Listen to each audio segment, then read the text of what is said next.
I got a possible on our target. Bones and Kozak, position.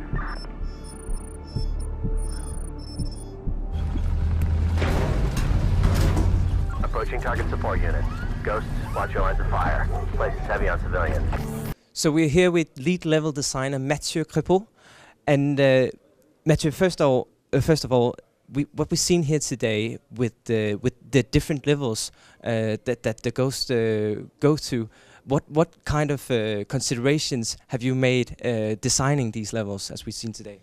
At first, we wanted the player to experiment different environments, so different situations. So that was very easy and very comfortable for us level designer to have a new setting at each map, each level. So in terms of variety of situation, but also of storytelling, it was very comfortable to have all those environments and putting the player in a situation where he has to discover his playing area is very clever for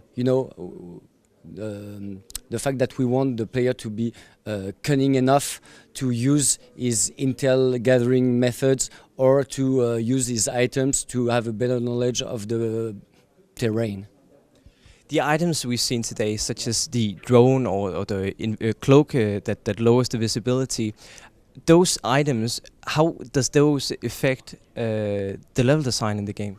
It's an incredible set of tools that we provide to the player, but also we provide for the level design perspective. And in fact, the basic rule that we have when starting a level is that we want to provide to the player an area where he can or cannot use the tools that we give it. So basically what we want to do on a level is to give a setup with a certain topology, with a certain setup of enemies, with patrols or static enemies, etc., where the player is able to experience and to play his own style of gameplay. So if he's a gun-blazing guy, he can go nuts and enter the situation and shoot all enemies. Or if he's a much more tactician or techno-geek fan, he can use the drone, etc. So in terms of level design, it means that you have to provide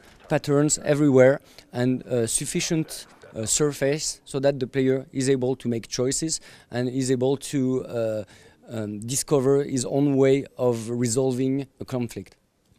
Well, as the player moves through the different levels, we've seen these different kind of obstacles depending on the pacing in the game. How do you make such assessments? You know, where to put different kind of interesting points in the map. We've experimented a lot by prototyping situations. So we went first into a heavy prototyping phase, having the level designer play with the toys, play with the metrics, see in terms of navigation what was comfortable, what was giving a claustrophobic feeling, was giving the feeling of being comfortable in the fight, of being in a danger zone, etc. So basically, by testing those situations out of the game, when coming to the game, we knew what would be a nice opportunity for situation, and then we have that big rational stuff to be able to distillate those situations and patterns in terms of variety, so that we don't have like a 12 same situation in a row, but having, okay, this big situation, this narrow navigation situation, etc. So basically we had as a musician, we know our scales, and we've provided instruments to the LD to play the symphony.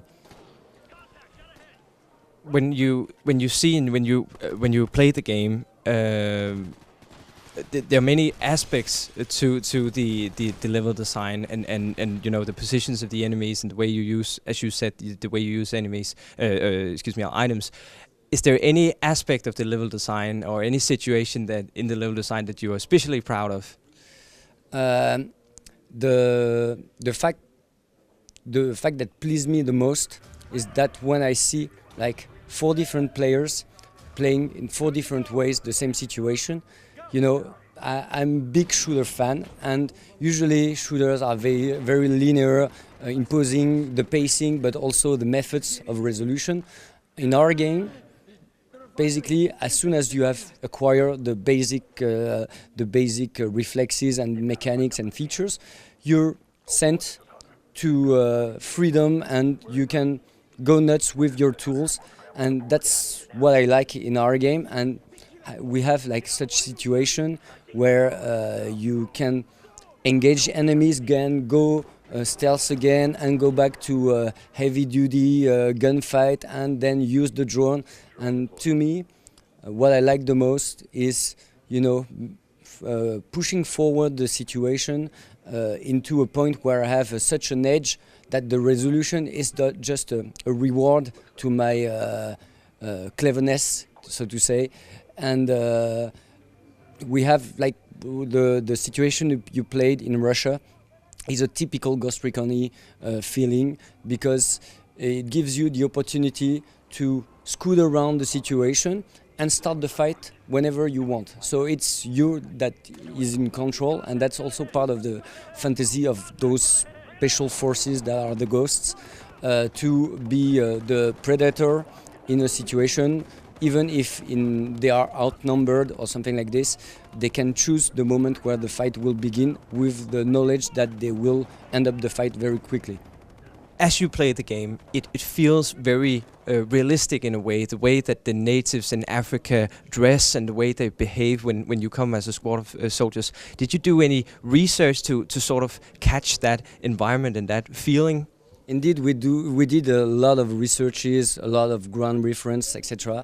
But it was only a start point, because we wanted to be authentic as possible, not realistic. So authentic is a base of reality, and then expand it to the game limitation or technical limitation, etc. So everything you see in the game is authentic, but you know, realistic. For example, a M4 gun is gonna go through, pierce like 6 walls. Obviously cannot do that in a game, but we want it to be authentic, so we respect and we are relevant with the actual firepower we provide to the player. So it's not going to be that hardcore simulation realism, it's more like a Hollywood realism. It's Hollywood is a little strong as a term, but you know, it's immersive enough so that you never feel betrayed by the system, and you don't feel the gamey situation as in other shooters, but you're comfortable enough with the game mechanics to trust the level design, the mechanics, the gadgets, etc., to perform extra human situations. Now, as you said yourself, we've seen levels taking place in African-like environments, and in Russia, and in Pakistan as well. What other locales can we expect in the final game? You're gonna first start in South America, meaning Nicaragua, Bolivia, but also you're gonna move up to Africa, so Zambia, obviously. You're gonna go to Russia, explore several places over there, and you know, a lot of different places. In fact, the country itself is not that important, but much more the setting, the graphical setting, because we wanted to provide, at the opposite of the latest iteration of Ghost Recon Advanced Warfighter that took place in the same city. There we took the opposite decision to have the player discovering a new place each time. So we took some heavy, natural, open environment. We're gonna bring the player into much more urban theater. We're gonna have some surprises, places. I cannot tell right now. You're gonna have sand, snow, winter, summer, night, day, etc. So that's the point. It's that the ghosts, they are able to operate like a special force in like 18 hours everywhere on the globe. And with whatever climatic and time of the day conditions, and that's a way also to promote our mechanics, that is intel gathering, usage of technology, but also cover shooting very efficient. Okay, thank you. Thank you. Pepper, you're cleared hot. Take him down.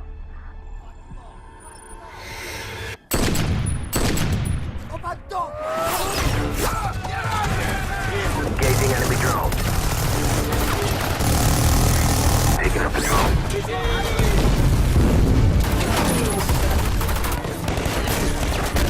Have hostiles massing at the rally point.